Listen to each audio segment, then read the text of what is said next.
In Venezuela, the Simón Bolívar Great Patriotic Poll carried out a nationwide house-to-house canvass as part of VEN 25+ campaign for the May 25th parliamentary elections. In the United States, in Houston, Texas, there's been a shooting with one person dead and 13 others wounded.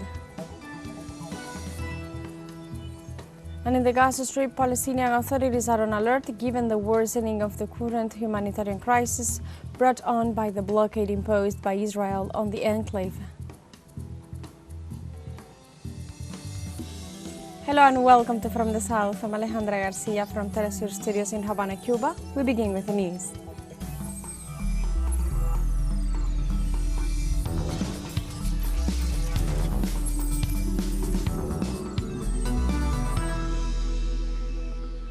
In Venezuela, the head of the VEN 25+ campaign, Jorge Rodriguez, carried out a nationwide house-to-house canvass from the San Agustin parish in the capital city to Sucre state.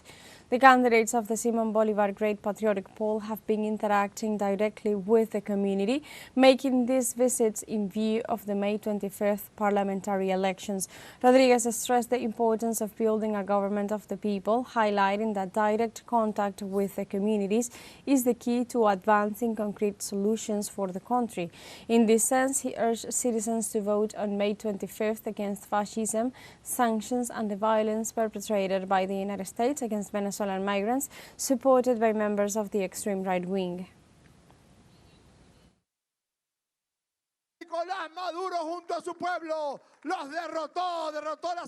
Nicolás Maduro, together with his people, defeated the sanctions, defeated the blockade, and now the time has come for construction and joy. The time has come for joy in families, and for there to be joy in this construction, and that is why the day of the cross of May is propitious to say, we promise before the cross of May, and we know that the time has come to get inside in every house, in every community, to solve the problems of the people. Commemoration activities to celebrate the 80th anniversary of the victory of the Soviet Union over Nazi Germany began around the world. In Venezuela, several activities were carried out to remember the falling of the Second World War. Let's see details with our colleague Bruno Falsi. The March of the Immortal Regiment is considered one of the largest popular demonstrations in Russia. In Caracas, people also marched to pay tribute to the 80th anniversary of the victory of the Red Army over the Third Reich and the sacrifice of over 23 million Soviet people to liberate the world from Nazi-fascism. We are very grateful to Venezuela for giving us the opportunity to pay tribute to our ancestors and our grandparents who participated in the Second World War. There were 20 million people who died. This is a very important date for all of us, and we want history never to be forgotten. With banners, images reflecting the faces of the fallen as well as flags of Venezuela, Russia, Belarus and above all of the Soviet Union. The participants rallied and marched in the name of the memory of those men and women who changed the history of humanity.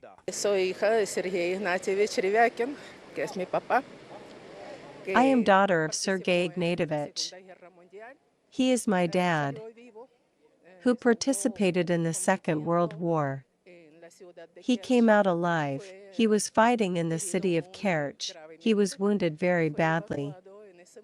He was evacuated at that time, and all comrades of him who stayed died. My mom, it's my grandfather, and his brother are all World War II veterans. At the end of the march on the Proceres Promenade, artists played Soviet songs and typical Slavic dances were performed. Representatives of Venezuela, Russia and Belarus spoke to the audience about the importance of this day. In memory of the soldiers who defeated fascism, and that the struggle for memory, truth, and peace continues. It is precisely these values, anti-fascism, the desire for freedom, independence, and justice that continue to unite Russia and Venezuela today. The Bolivarian Revolution, knowing that it has an enormous responsibility in Venezuela, but even more in Latin America, that it has an enormous responsibility before the world. We, the organized Venezuelan people, must know how to stop the fascism that tries to take political power under any circumstances in Venezuela. We must stop it. The Venezuelan government organizes these activities to demonstrate the country's commitment to the international struggle against fascism, as well as the closeness and friendship among its peoples in the search for a more just and multipolar world. En la Cámara de Jesús Romero, Bruno Falsi, Caracas, Venezuela, para teleSUR. Nicaragua's co-president Rosario Murillo said the National Assembly will be announcing today new decrees and constitutional reforms on this National Dignity Day. The co-president said these new measures related to national symbols and the strengthening of national identity. She said the announcement will be made from the same place where the Homeland Pact of Betrayal was signed to vindicate the dignity of the Nicaraguan people. Co-President Rosario Murillo said that with these new measures, the parliament strengthens the fact that Nicaragua lives under dignity, security, and peace.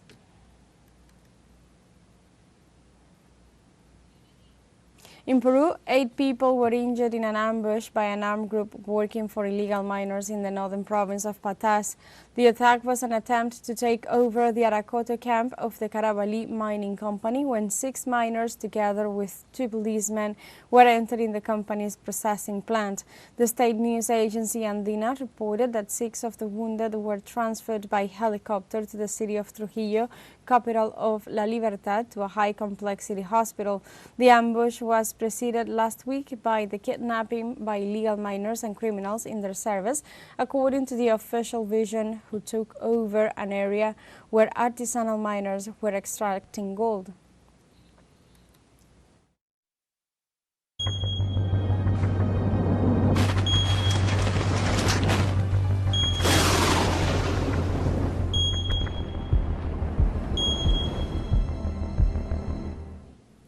The Dominican Republic remains on alert after 4 consecutive days of torrential rains which have caused floods in several regions of the country. According to the authorities, the sustained rainfall has caused damages in the north of the country, like collapsed houses, swollen rivers, and flash floods. Santo Domingo, Santiago, La Vega, Puerto Plata, and San Cristobal are among the most affected regions. Authorities are urging people to remain alert and to follow instructions. And now we have a short break coming up, but first remember you can join us on TikTok at teleSUR English, where you'll find news in different formats, news updates, and more. We'll be right back. Stay with us.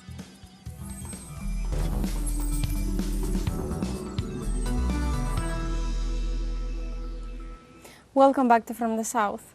In the United States, in Houston, Texas, there has been a shooting with 1 person dead and 13 others wounded. According to preliminary police reports, the shooting occurred after an individual who was denied entry to a family party began firing at guests.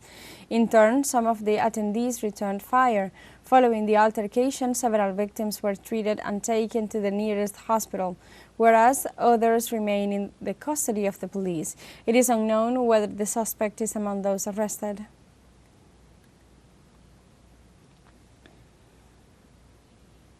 The migrant community in the United States is canceling cultural events for fear of being detained in raids as part of the implementation of anti-immigrant policies by the Trump administration. Every year for the past 45 years, the Chicago Villita area, who has hosted a festival with Mexican bands, flutes, and dancers. This year, though, the organizers canceled the activity due to the manifested fear by residents of being arrested.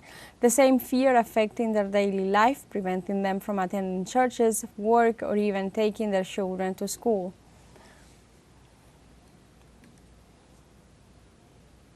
In Russia, the ninth solemn ceremony of the transfer of the fire of memory is held at the Tomb of the Unknown Soldiers in Moscow. This ceremony takes place every year on the walls of the Kremlin and in several other countries around the world, in which representatives of the Popular Front transfer particles of the eternal flame to more than 130 cities in Russia and in at least 21 countries in Europe, Asia and Africa. This year, Venezuela was the first country to receive the flame, handed over to the Venezuelan ambassador to Russia, Jesus Salazar Velázquez, to then set out towards the city of Caracas in the hands of the representative of the Popular Front, Pavel Pereshansky.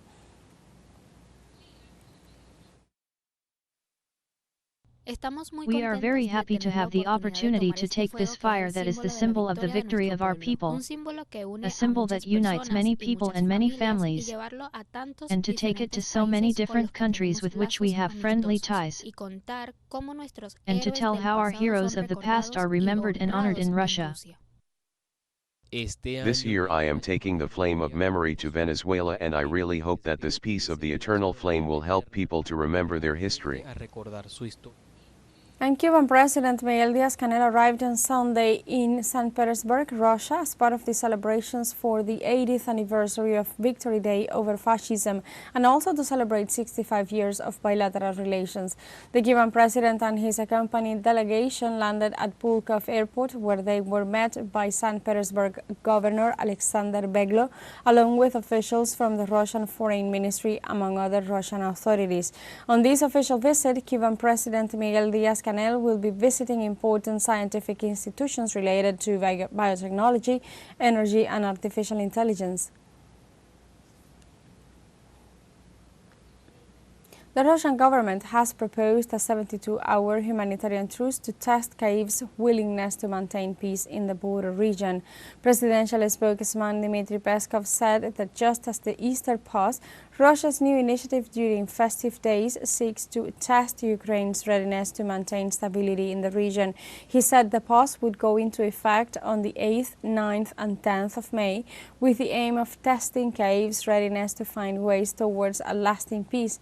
Peskov said that for humanitarian reasons, fighting would be suspended from 0 hours on 8th of May until midnight on May 10th.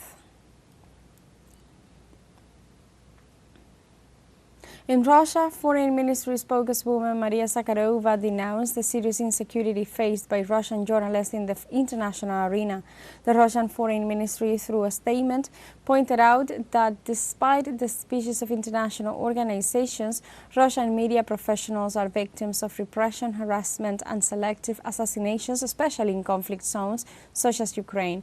Zakharova recalled that so far in 2025, 5 Russian journalists have been killed by the Ukrainian army and 5 others have been wounded. While the world commemorates freedom of the press, the country exposes a system that only defends those who align themselves with Western geopolitical interests. We have a second short break coming up, but before we invite you to visit our Facebook page at teleSUR English, there you'll be able to watch our top stories, special live coverage and much more. Follow our page and activate the notification button to stay up to date on the world's most recent events. And a short break. We'll be right back.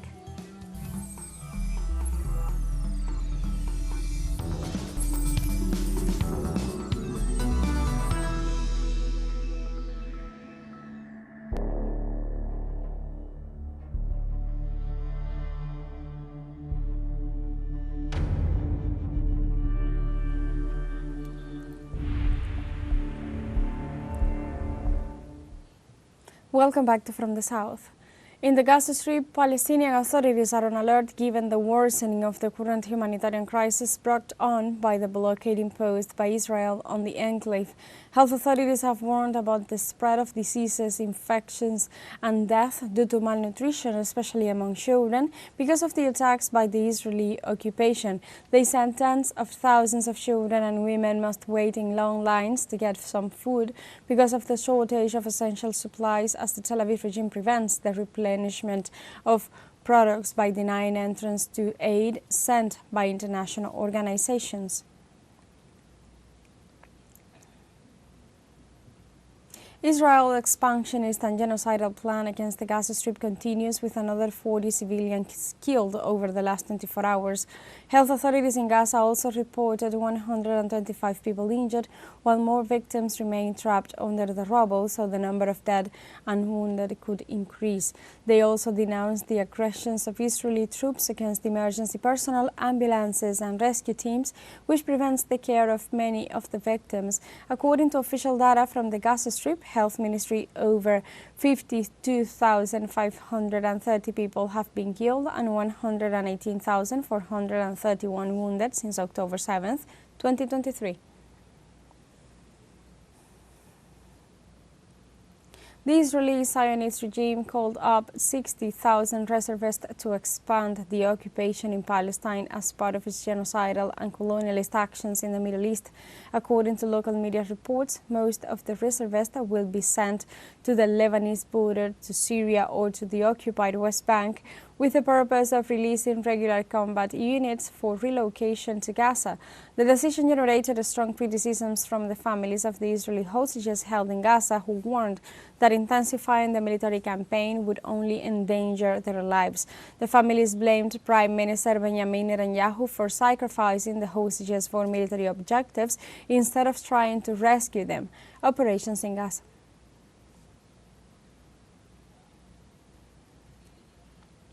The United States House of Representatives will vote on a bill that would impose serious sanctions on citizens who participate in boycotts of the Israeli regime. If passed, the legislation would expand existing U.S. anti-boycott laws to penalize those who engage in peaceful political action, especially those who align themselves with the boycott, divestment, and sanctions movement. The legislation, co-sponsored by pro-Israeli Mike Lawler and Josh Gothamir, proposes punishments of up to $1 million in fines or up to 20 years in prison. Human rights organizations condemned the bill, warning that it would criminalize freedom of expression, which is protected by the Constitution.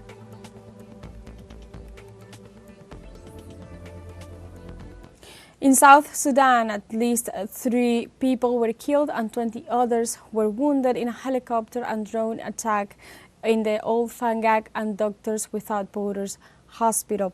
The attack began in the early hours of Sunday morning when the 2 helicopters gunships first dropped a bomb on the hospital, pharmacy and then fired on the town of Old Fangak. The hospital pharmacy was destroyed and all medical supplies for the population were lost. In this regard, the county commissioner, Biel Boutros, declared that the helicopter and drones belonged to the South Sudan Defense Forces, while denouncing that the violence caused the displacement of more than 30,000 people from the city.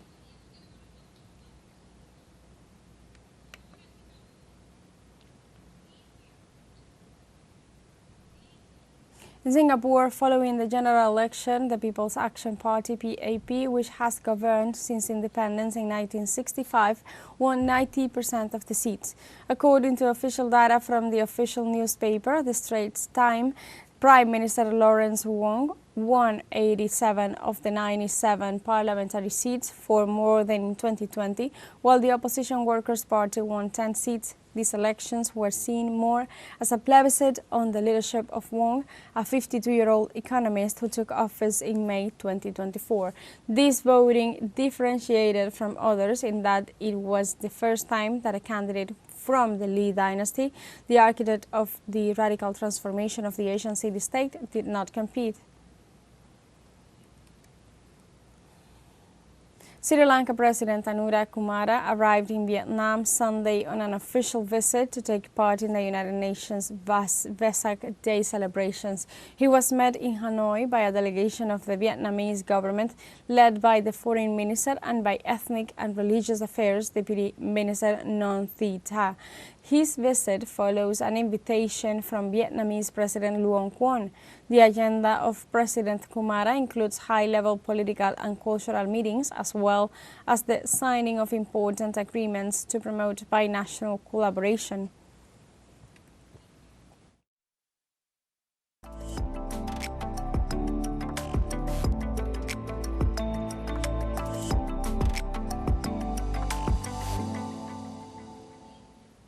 And China celebrates Chinese Youth Day with activities throughout the country highlighting the younger generation's achievements and contributions to the country's modernization.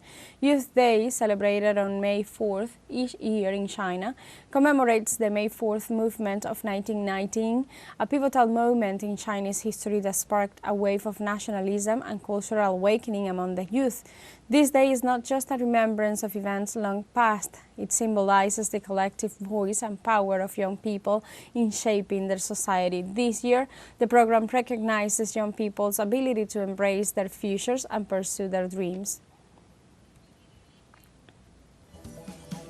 And like this, we have come to the end of this news brief, but you can find these and many other stories on our website at telesurenglish.net and join us on social media. We are on Facebook, X, Instagram, Telegram and TikTok as well. For TeleSUR English, I'm Alejandra Garcia. Thank you for watching.